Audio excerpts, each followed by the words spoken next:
आप सभी का स्वागत है मेरे यूपीएससी के इस मिनी व्लॉग में। और आज की इस वीडियो में मैं आपको दिखाने वाला हूँ कि आप किस तरीके से लेट नाइट से सुबह 4 बजे तक पढ़ाई कर सकते हैं, स्पेशली 10 से 4 बजे तक। ठीक है, ये टास्क मेरा रेगुलर बेसिस पे नहीं रहता, लेकिन यूनिवर्सिटी भी जाना रहता है, कोचिंग भी पढ़ाना रहता है और खुद की भी स्टडी को कंटिन्यू आगे फॉरवर्ड करना होता है। तो इसके लिए एक प्रॉपर मेरा रूटीन रहता है, वो यही है कि रेगुलर सुबह उठ के रनिंग करना, एक्सरसाइज करना और प्रॉपर योगा करने के बाद डाइट लेना। ये मेरी फर्स्ट प्रायोरिटी रहती है। एंड देन उसके बाद जो समय मिलता है, जो टास्क बनाता हूँ, उस बेसिस पे मैं पढ़ाई करता हूँ। ठीक है, स्पेशली आज जो मैंने जैसे नोट्स बनाए थे या फिर जो मैंने एनसीईआरटीज़ परचेज़ कर रखी 6 से 12 तक की, वही अभी टास्क अपना चल रहा है और उसी को अच्छे से रीड कर रहे हैं। ठीक है, एनसीईआरटीज़ आपका बेस है और बेस को स्ट्रॉन्ग बनाना सबसे ज़्यादा ज़रूरी हो जाता है।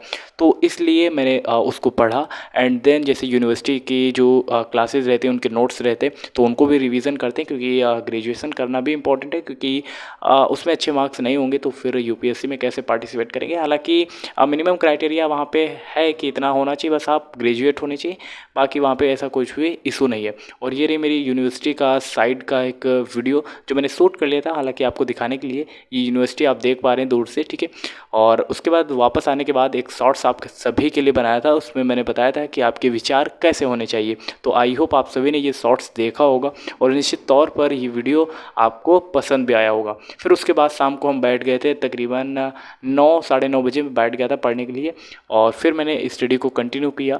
और शाम को स्पेशली यही रहता है कि करंट अफेयर पढ़ूँ, एडिटोरियल पढ़ूँ और इसके साथ साथ जो भी एनसीईआरटीज़ हैं जो मैंने परचेज़ कर रखी है, सिलेबस है, उसके अकॉर्डिंग आप मेहनत करी जाए। ठीक है, तो यही टास्क चलता रहता है। और स्पेशली जैसे मैं अभी अब आपको बता ही रहा था कि मैं कोचिंग भी पढ़ाता हूँ। तो कोचिंग पढ़ाना, आप अपने नॉलेज को सिर्फ और सिर्फ सेंड नहीं कर रहे होते हैं। आप अपने नॉलेज को, ये नहीं है कि आप उनको दे रहे हैं, इसके साथ साथ आप कुछ ना कुछ सीख भी रहे होते हैं। ये बहुत इंपॉर्टेंट है। मुझे जैसे मैं स्पेशली मैथ्स पढ़ाता हूँ, तो ऐसा लगता है कि मुझे जो आ रहा है वो बहुत कम आ रहा है। ठीक है, उनको पढ़ाते पढ़ाते पढ़ाते पढ़ाते काफ़ी एक्सपीरियंस आता है यार। और वैसे भी आपको पता है कि गांव से बिलोंग करता हूँ और अभी शहर के बच्चों को पढ़ा रहा हूँ। तो कहीं ना कहीं एक बोलने का ढंग और एक्सप्लेन करने का तरीका और उनकी क्यूरियोसिटी को दूर करना बहुत बड़ी बात हो जाती है मेरे भाई। हालांकि जो कर रहा हूँ वो बहुत बड़ा काम नहीं है, लेकिन कहीं ना कहीं ये छोटा भी नहीं है ना। तो पढ़ाने से आपके अंदर एक स्किल डेवलप होती है बोलने की, और कहीं ना कहीं आप उनसे आई कांटेक्ट कर रहे होते हैं, उनके क्वेश्चंस के जवाब दे रहे होते हैं, एक्सप्लेन कर रहे होते हैं। तो ये छोटी बात नहीं है। और साथ ही साथ जैसे ग्रेजुएशन कर रहा हूँ, तो यहाँ पर यूनिवर्सिटी का माहौल, बच्चों का रहन सहन, उनसे बातचीत करने का तरीका, नॉलेज तो बहुत कम है। किताबी देखिए जो ज्ञान होता है वो तो आप कहीं ना कहीं गेन कर ही रहे होते हैं, बट जो आप सोसाइटी से सीख रहे होते हैं वो बहुत बड़ी बात होती है। ठीक है, आपके अच्छे संस्कार, ये आपकी क्वालिटी कहीं ना कहीं आपके मानसिक तनाव को भी दूर करते हैं और आप मानसिक तौर पर भी एक अच्छे व्यक्तित्व का निर्माण कर रहे होते हैं। तो यही चल रहा है। और रही बात सिलेबस की, तो मैं स्पेशली मैं आपको पर्सनली बोलना चाहता हूँ, मैं कोई 8 से 10 घंटे नहीं पढ़ता हूँ।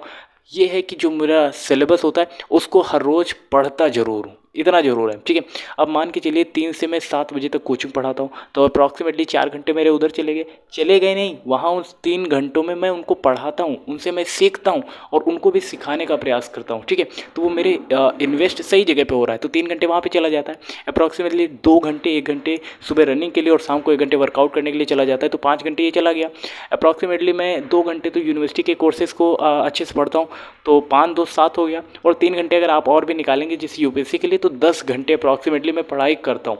और बाकी जो मेरे जैसे 14 घंटे बचते हैं उसमें सोना, इन्जॉयमेंट करना और बाकी चीज़ें जैसे यूट्यूब पर पढ़ाता भी हूँ। स्पेशली मैंने आप सभी के साथ अभी ये बात शेयर नहीं करी थी, तो जब ये चैनल बड़ा होगा तो इस पर भी हम पढ़ाने के लिए आएंगे, क्योंकि पढ़ाना मेरी एक हॉबी के तौर पे रहा है। ठीक है, बचपन से ही, और पढ़ाना मुझे अच्छा भी लगता है। तो इस पर हम कभी सेपरेट वीडियो लेकर के आएंगे।